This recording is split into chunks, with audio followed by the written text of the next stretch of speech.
अस्सलाम वालेकुम, मैं हूं शाहिद हुसैन और आज हम एक बार फिर बताएंगे कि इलेक्शन ट्रिब्यूनल के फैसले किस तरह आ रहे हैं और रिटर्निंग अफसरान की सलाहियतों पर किस तरह सवालात उठाए जा रहे हैं।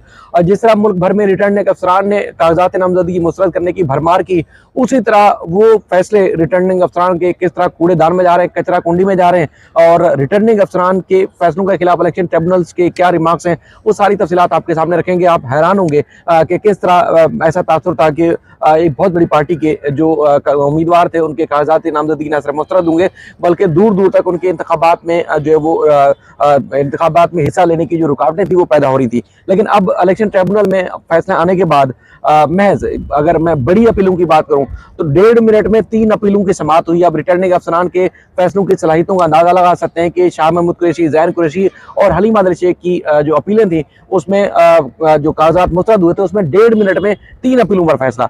तो आप अंदाजा लगा सकते हैं कि कितना मुख्तसर और कितना जामे फैसला होगा रिटर्निंग अफसर का, किस तरह उसने कानून को नजरअंदाज किया होगा। एक बड़ी जमात के जो उम्मीदवार थे उनको इलेक्शन में जाने के लिए किस तरह रोकने के लिए इकदाम किए गए, तो हैरान रह जाएंगे। बहरहाल इसकी मुकम्मल तफसीलात भी रखते हैं। असगर भाई, आपका बहुत शुक्रिया, कल भी आपने साथ दिया, आज एक बार फिर समाअत हुई। और अगर हम जो सरकर्दा अपीलों की बात करें, जो शाह महमूद कुरैशी की, उनके बेटे जो ज़ैन कुरैशी, हलीमा आदिल शेख और दीगर जो अहम तरीन अपीलें थी, उनमें कुछ के फैसले हुए, कुछ के फैसले होना बाकी हैं।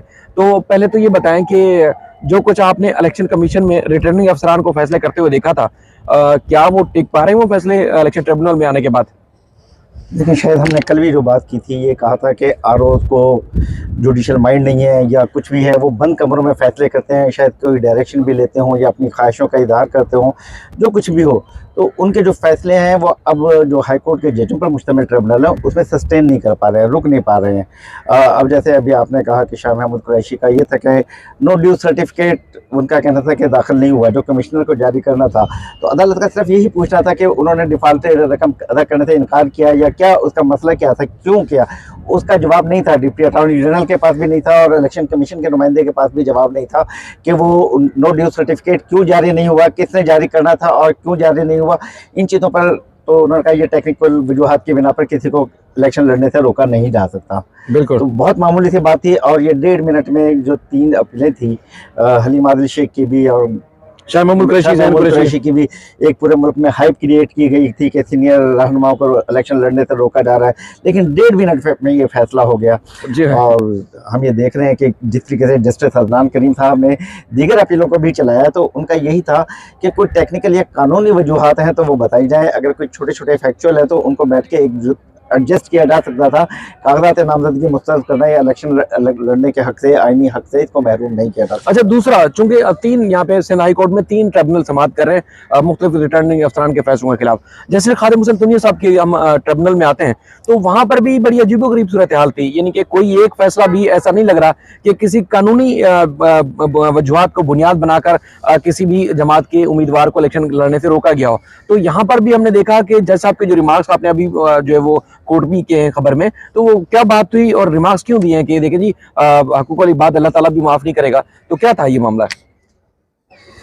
देखें, उन्होंने जो खादिम हुसैन तुनिया साहब का एक जुमला, बहुत, एक तो हम ये इस्लामी तरीक़ाकार से कर रहे हैं कि अल्लाह को क्या जवाब देना, एक कुछ है, लेकिन दूसरी बात उन्होंने बड़ी अहम कही कि दुनिया में ये ब्यूरोक्रेट हैं, ये जो आरओज़ को जो ब्यूरोक्रेट्स को मुकर्रर किया है, इसकी वजह से दुनिया में पाकिस्तान का क्या इमेज बन रहा है। एक आरओ साहब अभी तक वो हाई कोर्ट में पेश नहीं हुए थे, जबकि उन्हें नोटिस थे, वो यहाँ पर पेश नहीं हुए थे क्योंकि ये रास्ते में है। और दूसरे आरओ साहब का जो एडिशनल कमिश्नर भी थे, उनका ये कहना था, मैं जिस दिन स्क्रूटनी थी मैं बीमार था, उससे अगले दिन आकर फैसला किया। तो जज साहब का ट्रिब्यूनल की ऑब्जर्वेशन थी कि आपने किसी को खुश करने के लिए, अपनी नौकरी पक्की करने के लिए, अपनी पोस्टिंग के लिए ये काम किए। जब उन्होंने माफ़ी तलाफ़ी की कोशिश की तो जज साहब का सही कहना था कि हकूक़ुल इबाद हैं, मैं कैसे माफ़ कर दूँ, ये अल्लाह ताला कैसे आपको माफ़ करेगा कि आप शहरियों को परेशान कर रहे हैं, किसी को खुश करने के लिए, किसी इंसान को खुश करने के लिए फिर आप माफ़िया मांगते हैं दूसरों से, तो अल्लाह ताला आपको क्यों माफ़ करे। अपने करतूत, अपने काम होने चाहिए कि जिसकी वजह से ये माफ़ी होने, सच्चे दिल से आप माफ़ी करें। और यहाँ पर खड़े होकर सिर्फ नौकरी बचाने के लिए, 7 साल उनकी सर्विस थी, सीनियर आदमी हो गए थे, और कागजात उन्होंने कहा जी मैं पहले बीमार था और फिर मैंने आके कागजात नामजदगी मुस्तरद कर दिए, तो किसको खुश करने के लिए ये कर रहे हैं। तो ये जो तरीका है, इस पे उन्होंने बड़े हैरत का इजहार किया कि ये कैसे हो रहा है। और उसके साथ एक और आरोप थे और जिनका कहना था कि उन्होंने कागजात सिर्फ इस बात पर रखे कि वो जवाब नहीं दे सके कि उन्होंने कहा कि ये प्रोपोजल और सेकेंडर इस इलाके से नहीं है। क्यों नहीं है कि मैंने उनसे पूछा कि आप इन उम्मीदवार को नॉमिनेट क्यों कर रहे हैं। अब जज साहब का कहना था पाकिस्तानी शहरी हैं, आपको शनाख्ती कार्ड पर उनका एड्रेस देखना था या उनसे एड्रेस पूछना था, ये इंक्वायरियां करना कि आप क्यों नॉमिनेट कर रहे हैं, ये आपका हक नहीं है। वो भी पाकिस्तानी शहरी हैं, किसी को भी नामजद करें, किसी को भी वोट दें, किसी को वोट के लिए खड़ा करें, ये उनका हक है। बिल्कुल, लेकिन आप इस बुनियाद पे आप कैसे कर सकते हैं कि वो इंक्वायरी कर रहे हैं और उनको हरासा कर रहे हैं, बल्कि तो ये को आप कानून किस कानून के तहत या आप काम कर रहे हैं, तो ये अपनी मर्जी से और ये जो कुछ कर रहे हैं, तो उनका कहना था ये कैसे आरोज हैं कि जो ये इलेक्शन कराएंगे। देखें ऐसे ये सवालात अब ये यहाँ से उठना शुरू हो गए हैं संजीदा हलकों में कि ये आरोज, ये ब्यूरोक्रेसी, ये इंतजामिया, ये जब इलेक्शन कराएगी तो कैसा इलेक्शन कराएगी, जो बंद कमरों में बैठ के ठीक फैसले नहीं कर सकते। तो जहाँ हजारों लाखों लोग निकलेंगे सड़कों पर, पोलिंग स्टेशन पर जाएंगे, अमन अमान का भी मसला पैदा होगा। वैसे भी मुल्क में जो साजिशें और दहशतगर्दी हो रही है, ये सूरत हाल पेश होगी तो इनकी क्या सलाहियतें हैं, बिल्कुल कैसे निपटेंगे। सही कह रहे हैं सर भी, जैसे आपने फरमाया, क्योंकि जिस तरह रिटर्निंग अफसरान के फैसलों के खिलाफ अपीलें आई हैं, तो इन अपीलों में ऐसा लग रहा है कि आगे जाके तकरीबन 90% या उससे भी ज्यादा जो है वो अपीलें मंजूर होंगी। रिटर्निंग अफसरान के फैसले कलादम होंगे, क्योंकि आज शाह महमूद कुरैशी, जैन कुरैशी, हलीमा आदिल शेख, उसके अलावा दीगर के जो कागजात नामजदगी मुस्तरद करने के फैसले थे रिटर्निंग अफसरान के, वो कलादम हुए हैं। 1.5 मिनट में शाह महमूद कुरैशी, जैन कुरैशी और हलीमा आदिल शेख के अपील की जब समाअत हुई तो उसमें सवाल क्या थे, बड़े हैरान कुन सूरत हाल। सबसे पहले शाह महमूद कुरैशी साहब की जो अपील थी उसको सुना तो पूछा जी क्यों मुस्तरद हुए। उन्होंने कहा जी इन्होंने अपना क्लियरेंस सर्टिफिकेट जमा नहीं कराया था कौमी असम्बली में, उन्होंने जो वाजिबात जमा कराने थे उस हवाले से। तो उन्होंने कहा क्या वो डिफॉल्टर है, जज साहब ने कहा, इलेक्शन कमीशन के डायरेक्टर लॉ से पूछा क्या शाह महमूद कुरैशी डिफॉल्टर थे, तो उन्होंने कहा ये नहीं मालूम, इस बारे में नहीं पता, अपील लाओ। उसके बाद फिर आई हलीमा आदिल शेख की, तो उन्होंने कहा जी हलीमा आदिल शेख को इलेक्शन लड़ने की क्यों इजाजत नहीं दी जा रही, क्यों उनके कागजात मुस्तरद किए गए। जज साहब ने पूछा तो बताया गया कि उनके ऊपर मुकदमात दर्ज हैं। तो उन्होंने कहा कि क्या मुकदमात की बुनियाद पर किसी को इलेक्शन लड़ने से रोका जा सकता है, कानून में ऐसी कोई गुंजाइश है। उसने कहा नहीं, चूंकि इन्होंने मुकदमात की तफसीलात ही नहीं लिखी अपने कागजात नामजदगी में, तो इसलिए इनको जो है इनके कागजात मुस्तरद किए गए। तो जज साहब ने कहा कि अपील लाओ, और क्या ऐसा है कि कागजात में ये लिखना जरूरी होता है कि मेरे ऊपर इतने मुकदमात दर्ज हैं, वो भी अपील लाओ हुई। जैन कुरैशी का भी इसी तरह हुआ। 1.5 मिनट में ये मुख्तसर तरीन कह सकते हैं कि समाअत थी, और बड़े आपको पता है कि पार्टी के इख्तियार में डुअल नेशनलिटी का था, उनसे पूछा कोई सबूत है कि बाकी ये डुअल नेशनल है,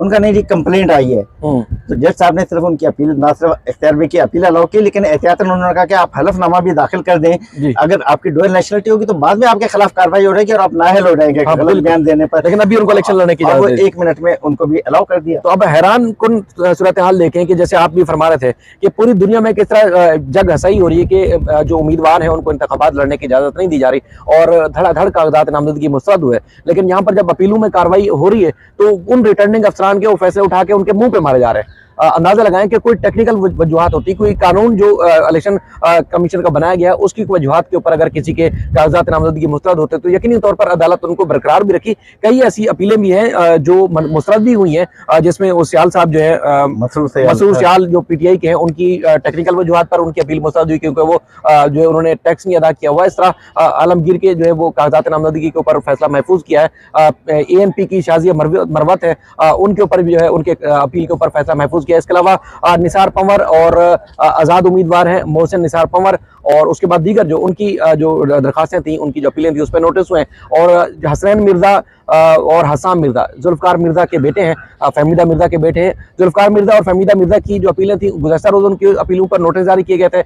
हसाम मिर्जा और जो हसनैन मिर्जा इनकी अपीलों पर आज नोटिस जारी किए गए। जज साहब ने पूछा था उनके वकील से कि रिटर्निंग अफसर ने हसाम मिर्जा और हसनैन मिर्जा के कागजात नामजदगी क्यों मुस्तरद किए। उन्होंने कहा जी लिखा, वकील ने बताया कि रिटर्निंग अफसर ने अपने फैसले में लिखा कि इनकी वालदा डिफॉल्टर हैं, किसी बैंक में से कर्जा लेके उन्होंने पैसे वापस नहीं दिए, इसलिए इनके कागजात मुस्तरद हुए। तो उस पर अदालत ने हैरानगी का इजहार किया कि क्या अगर कि माँ बाप किसी जुर्म में अगर मुलविस हैं या उनके ऊपर कोई इल्ज़ाम है तो क्या उसकी सज़ा जो है उनकी औलाद को दी जा सकती है, क्या कानून इंतखाबात लड़ने से उनको रोकता है। तो इसका किसी के पास जवाब नहीं था। अदालत ने तहरीरी तौर पर इतराज़ात तलब की है 8 जनवरी को। मजीद कल भी चूंकि हफ्ते के रोज भी कार्रवाई होगी, इस सिलसिले में मजीद अपडेट करेंगे। आपका असगर भी बहुत शुक्रिया, देखने वालों का शुक्रिया। सवाल जरूर किया करें, इंशाल्लाह हम जरूर जवाब देंगे।